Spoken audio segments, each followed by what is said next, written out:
क्रमांक क्रमांक 8 वर किरण धन्यवाद सभापती महोदय। अमरावती भागातील सर्व शाळा व महाविद्यालय दिनांक 30 जून पासून सुरू झालेले आहेत।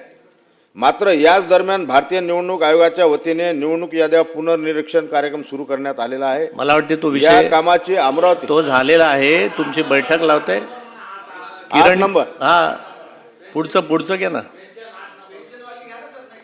नाही, मला याच्यात बोलायचं होतं सर। आधी पेन्शनचं घ्या, त्याचं टेन्शन नंतर घ्या, आधी पेन्शन घ्या।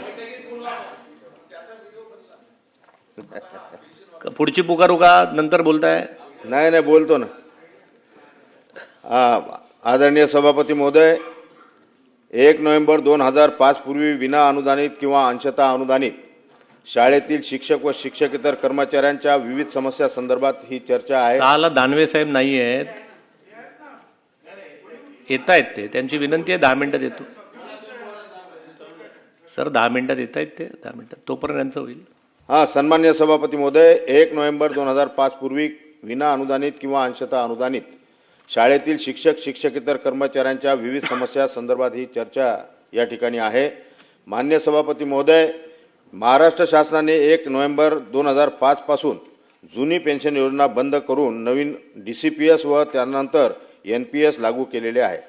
मात्र जे कर्मचारी 1 नोव्हेंबर 2005 पूर्वी सेवेत नियुक्त झाले होते व ज्या शाळांना अनुदानच नव्हते किंवा अंशतः अनुदान मिळत होते त्या शिक्षक व शिक्षकेतर कर्मचाऱ्यांना सुद्धा जुनी पेन्शन योजनेचा लाभ मिळत नाही। सन्माननीय सभापती महोदय, मुळातच हे अन्यायकारक आहे। कारण या शिक्षक व शिक्षकेतर कर्मचाऱ्यांना त्यांची नियुक्ती तारीख पाहून जुनी पेन्शन योजना आवश्यक दिल्या गेली पाहिजेत, परंतु आजही महाराष्ट्रातील जवळपास 26,000 शिक्षक व शिक्षकेतर कर्मचारी या जुन्या पेन्शनपासून वंचित आहेत। ज्याप्रमाणे शासकीय निमशासकीय कर्मचारी 1 नोव्हेंबर 5च्या पूर्वी लागतो त्याला जुनी पेन्शन योजना लागू करण्यात येते, त्याप्रमाणे या शिक्षकांना देखील जे 1 नोव्हेंबर 5च्या पूर्वी लागलेले आहेत असे 26,000 शिक्षक आहे यांना जुनी पेन्शन योजना लागू झाली पाहिजेत। सन्मान्य सभापती महोदय, आजच्या घडीला जे कर्मचारी 1 नोव्हेंबर 2005 पूर्वी विनाअनुदानित किंवा अंशतः अनुदानित शाळेवर नियुक्त झाले होते त्यांच्यासमोर अनेक समस्या उभ्या आहेत। या चर्चेच्या माध्यमातून त्या सर्व समस्या मी येथे मांडणार आहेत। सन्मान्य सभापती महोदय, 1 नोव्हेंबर 2005 पूर्वी नियुक्त विना व अंशतः अनुदानित शिक्षक व शिक्षकेतर कर्मचाऱ्यांना भविष्य निर्वाह निधी किंवा NPSची कोणतीही सुविधा नाही। सुरुवातीला या कर्मचाऱ्यांचे भविष्य निर्वाह निधीचे खाते होते, परंतु 2014 पासून कोणतीही पूर्वसूचना किंवा ठोस कारण न देता यांचे खाते हे बंद करण्यात आलेले आहेत। या कर्मचाऱ्यांची नियुक्ती 2005 पूर्वी असल्याने त्यांना NPS सुरू करता येत नाही। भविष्य निर्वाह निधी किंवा NPS नसल्याने या सर्व कर्मचाऱ्यांचे भविष्य पूर्णपणे असुरक्षित झालेले आहे। त्यांना कोणत्याही प्रकारचे भविष्यासाठी बचत किंवा तरतूद करता येत नाही।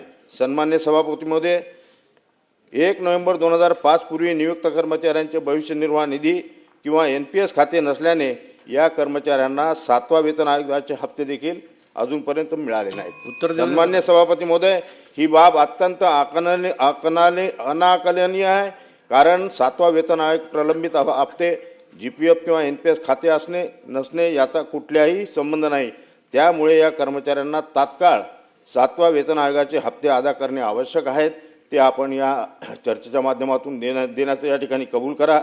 मान्य सभापती महोदय, 1 नोव्हेंबर 2005 पूर्वी विना किंवा अंशतः अनुदानित शाळेत नियुक्त शिक्षक व शिक्षकेतर कर्मचारी जे दुर्दैवाने मयत झाले आहेत त्यांच्या कुटुंबांना फॅमिली पेन्शन मिळालेली नाही, तसेच त्यांचे NPS नाही व कुठलीही बचत नाही। त्यामुळे आज त्यांचे कुटुंब उघड्यावर आलेले आहेत।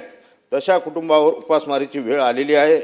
त्यामुळे मान्य सभापती महोदय, सध्या सेवेत असलेल्या कर्मचारी यांचे भविष्य निर्वाह निधीचे खाते अचानकपणे बंद केल्याने आर्थिक नियोजन विस्कळीत झाले आहे। महाराष्ट्रात जसे जवळपास 26,000 कर्मचारी आहेत त्यांचे खाते बंद झाल्यामुळे GPFचा कुठलाही हिशोब नाही किंवा त्यांना ते पैसे सुद्धा काढता येत नाही। सन्मान्य सभापती महोदय, माझा तिसरा शेवटचा प्रश्न आहे की सभापती महोदय, या कर्मचाऱ्यांना जुन्या पेन्शनचे प्रकरण मान्य सर्वोच्च न्यायालयात प्रविष्ट आहेत। मान्य सभापती महोदय, जर यांना जुनी पेन्शन योजना लागू झाली नाही तर ते कर्मचारी सेवेत असताना चांगला पगार घ्यायचे, ते निवृत्तीनंतर मोलमजूर बनणार आहेत. या कारणाने त्यांची जीवनशैली एकदमच खालावणार आहे. महाराष्ट्र शासनाच्या वतीने सर्वोच्च न्यायालयात प्रतिज्ञापत्र सादर केले, पण त्यात काय आहे ते आणखीनही उघड झालेलं नाही आहे. शासनाने या कर्मचाऱ्यांची बिकट अवस्था पाहता काहीतरी योग्य निर्णय घेणे आवश्यक आहेत. माननीय सभापती महोदय, मयत कर्मचाऱ्यांच्या कुटुंबांना कुटुंब निवृत्ती योजना लागू करून हे गरजेचे आहेत. इतर कर्मचाऱ्यांना जुनी पेन्शन योजना लागू आवश्यक आहे. त्यामुळे या चर्चेद्वारे मी शासनात विनंती करतो की 1 नोव्हेंबर 2005 पूर्वी किंवा अंशतः अनुदानित शाळेतील शिक्षक शिक्षकेतर कर्मचाऱ्यांना भविष्यातील आर्थिक सुरक्षेसाठी शासनाकडून तरतूद करण्यात यावी. थोडक्यात विचारा एकदम.